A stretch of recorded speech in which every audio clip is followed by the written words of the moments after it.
Hello everyone. Welcome back to our channel, Study in Canada Way Up. We hope you're doing great. Well, in this episode, we'll discuss how to increase your chances for study permit approval.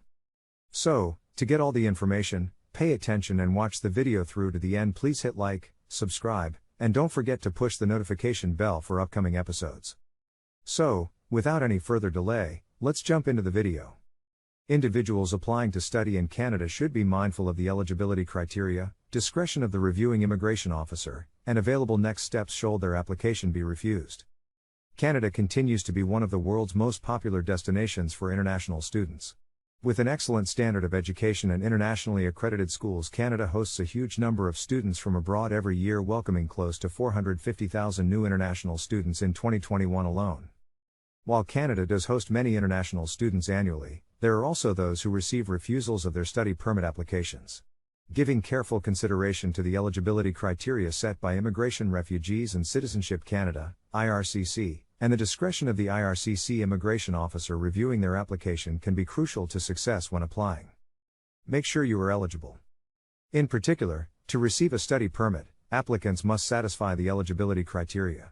This includes applicants showing that they 1. Have been accepted to study at a designated learning institution, DLI. A DLI is an institution that is authorized by a provincial or territorial government to host international students. 2. Are a law-abiding citizen, with no criminal record, and not a risk to the security of Canada. A police clearance certificates may be required as well. And 3. Are in good health and willing to complete a medical exam if needed. 4. However, understand that acceptance or refusal of a study permit application is also influenced by the discretion of the reviewing immigration officer. Giving immigration officers as much assurance as possible that an applicant can satisfy the terms of their stay as a student can be pivotal to success.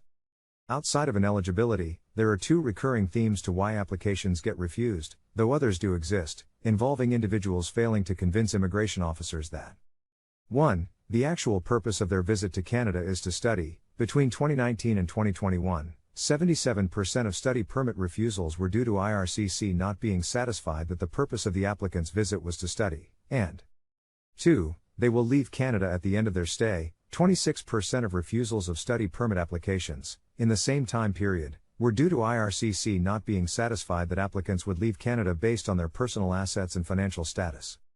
With this consideration, individuals applying should review whether their applications show as clearly as possible.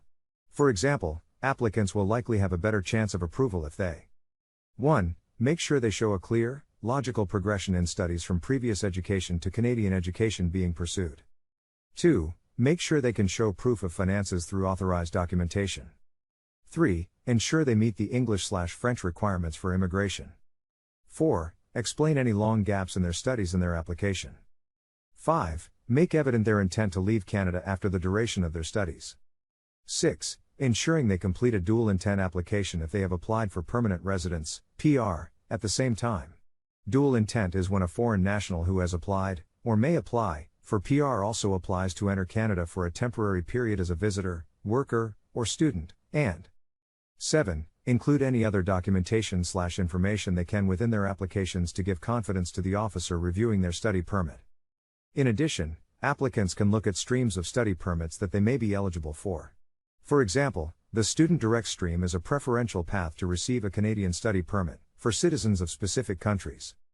Acceptance rates are generally higher for applications under this stream. Due to its higher eligibility criteria, applicants accepted will benefit from expedited processing times.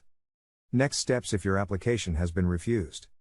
While receiving a study permit refusal can be frustrating, applicants can still take steps to pursue studying in Canada, and even increase their chances of acceptance when reapplying. Applicants can take stock of what the reasons for their refusal were, as included in their refusal letter, and adjust their applications accordingly. Unless specifically stated, IRCC does not have an interim period between applications, so applicants can reapply as soon as they are ready. Lastly, if, based on the reasons stated in the refusal letter, an applicant suspects that they have been refused wrongly, and that they do meet the eligibility criteria, they may apply for a review of their decision by the Federal Court of Canada. That is all for today, in this video. What are your thoughts on this? Please let us know in the comments section below. Thanks for watching the entire video. Hopefully, the information is useful to you. See you later, in the next episode.